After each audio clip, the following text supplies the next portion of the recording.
Hello bachcho, let's read this question. The question says, if vector A and vector B are two unit vector and theta is the angle between them, then the unit vector along the angular bisector of A vector and B vector will be given by. Option A is A minus B upon 2 cos theta by 2. Option B is A plus B upon 2 cos theta by 2. Option C is A minus B upon cos theta by 2. Option D is none of these. तो यहाँ पे हमें क्या दे रखा है कि ए और B दो यूनिट वेक्टर हैं, उनके बीच में एंगल जो है वो थीटा है, और यूनिट वेक्टर हमें निकालना है ए और बी के एंगुलर बाइसेक्टर के अलोंग हमें यूनिट वेक्टर हमें फाइंड करना है। तो सबसे पहले हमें की कंसेप्ट देख लेते हैं। तो एक बहुत बेसिक सी ये बात है कि अगर कोई यूनिट वेक्टर होगा तो उसका मैग्नीट्यूड जो होगा वो क्या होगा, वन। तो ए और बी यहाँ पे हमारे यूनिट वेक्टर हैं, तो mod A is equals to mod B is equals to one होना चाहिए सबसे पहले। और हमें इसके फिगर बनाना पड़ेगा। तो यहाँ पे हम ये देखें कि ए वेक्टर, अगर मैं इसे बनाऊं, ये हमारा ए वेक्टर हो गया, ठीक है। और ये हो गया मेरा बी वेक्टर, और इसके बीच में मैं एंगल मान लेता हूँ थीटा, ठीक। तो ये हमें क्वेश्चन में गिवन है कि ए वेक्टर और बी वेक्टर के एंगल में बीच में एंगल कितना है, theta. Then the unit vector along the angular bisector of A, ठीक है। तो एंगुलर बाइसेक्टर क्या होगा हमारा, ये हमारा एंगुलर बाइसेक्टर होगा। तो सबसे पहले हम क्या कर ले रहे हैं, इस एंगुलर बाइसेक्टर को बनाने से पहले हम पैरेललोग्राम कंप्लीट कर लेते हैं इसका, ताकि हम इसमें parallelogram law of addition apply कर सकें। तो ये मेरा यहाँ से ये parallelogram A B C D में इसे नाम दे देता हूँ, A B C and D, ठीक है। तो हमें जो निकालना है वो निकालना है एंगुलर बाइसेक्टर, हमारा हो जाएगा ये, ठीक है। तो angular bisector theta by to पे होगा। अच्छा, ये भी हमारी जो डायगोनल है इसे भी मैं मीट करा देता हूँ। ये पैरेललोग्राम में डायगोनल क्या करती हैं, इंटरसेक्ट एट 90 और बाइसेक्ट करती हैं एक दूसरे को, यानी ये 1:1 में हमारा डिवाइड हो रहा होगा। इस पॉइंट को जो है हम ई मान लेते हैं, जहाँ पे ये इंटरसेक्ट कर रही हैं एक दूसरे को। अब हम क्या करेंगे इसमें, सबसे पहले हम ये देखेंगे कि यहाँ पे हमारा एंगुलर बाइसेक्टर के अलोंग पूछ रहा है, ठीक है।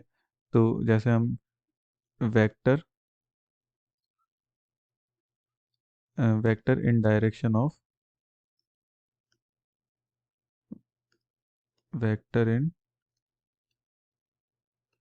डायरेक्शन ऑफ एंगुलर बाइसेक्टर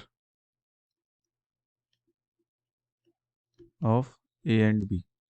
हमें जैसे ए और बी के एंगुलर बाइसेक्टर के अलोंग वेक्टर निकालना है, तो वो क्या हो जाएगा हमारा ए सी वेक्टर। तो हम ये किससे निकाल सकते हैं, can be find through parallelogram law of addition, parallelogram law of addition, ठीक है। तो पैरेललोग्राम लॉ ऑफ एडिशन हमारा क्या करता है, अगर हमारा A B vector A vector है, A D vector B vector है, तो ए सी वेक्टर हमारा क्या हो जाएगा, A plus B by two. तो ये हमारा क्या हो जाएगा, A vector plus B vector, sorry two, two तो नहीं होगा, A vector plus B vector, ये हमारा क्या हो जाएगा, ए सी वेक्टर। यानी एंगुलर बाइसेक्टर के अलोंग जो वेक्टर होगा वो किससे, पैरेललोग्राम लॉ ऑफ एडिशन से क्या निकलेगा, ए वेक्टर प्लस बी वेक्टर, ठीक है। तो अब ए वेक्टर और बी वेक्टर आ गया हमारा। अब हम क्या करेंगे यहाँ पे, अगर हम ये देखें ए ई अगर हमें निकालना है, ये तो हमारा पूरा ए सी आया है। अगर हमें ए ई निकालना है तो हम क्या करेंगे, इसी को डिवाइड बाई टू कर देंगे। क्यों, क्योंकि ए ई और ए सी मैंने कहा था 1:1 में होती है यहाँ पे पैरेललोग्राम में, तो ये हो जाएगा A vector plus B vector divide by two. अच्छा, तो यूनिट वेक्टर अगर हम चाहे ए सी के अलोंग निकालें चाहे ए ई के अलोंग निकालें वो सेम ही रहेगा, ठीक है। यूनिट वेक्टर जो है दोनों के अलोंग सेम ही आएगा, क्योंकि वैसे भी इससे भी निकालो चाहे इससे, सेम रहेगा। तो क्या रहेगा वो, अब हम यहाँ पे सॉल्यूशन प्रोसीड करते हैं अपना। तो जो हमारा सॉल्यूशन है वो हमारा क्या, हमने पीछे फाइंड आउट करा था की कंसेप्ट में, कि जो हमारा ए ई वेक्टर है वो हमारा आया है A vector plus B vector upon two. तो जो हमारा यूनिट वेक्टर बनेगा along angular bisector, along angular bisector वो कितना बनेगा, A vector plus B vector upon mod of A vector plus B vector. ठीक है। अब हम ये देखें, नाउ इन ट्राइंगल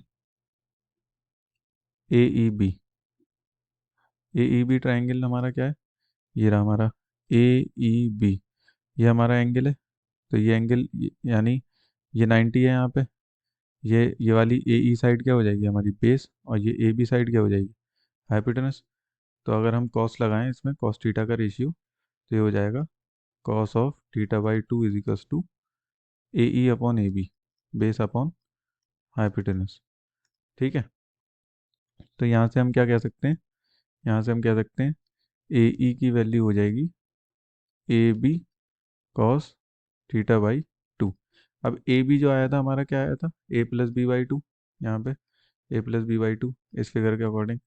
तो हमारा यहाँ पे तो ए ई जो है वो साइड है, तो इसका हम यहाँ पे मैग्नीट्यूड रखेंगे, ये हो जाएगा A vector plus B vector upon two का मॉड इज इक्वल्स टू, अच्छा ए बी वेक्टर जो है वो क्या है हमारा ए वेक्टर, तो ए वेक्टर यूनिट वेक्टर है, तो इस वजह से इसका मॉड क्या हो जाएगा हमारा one cos theta by to.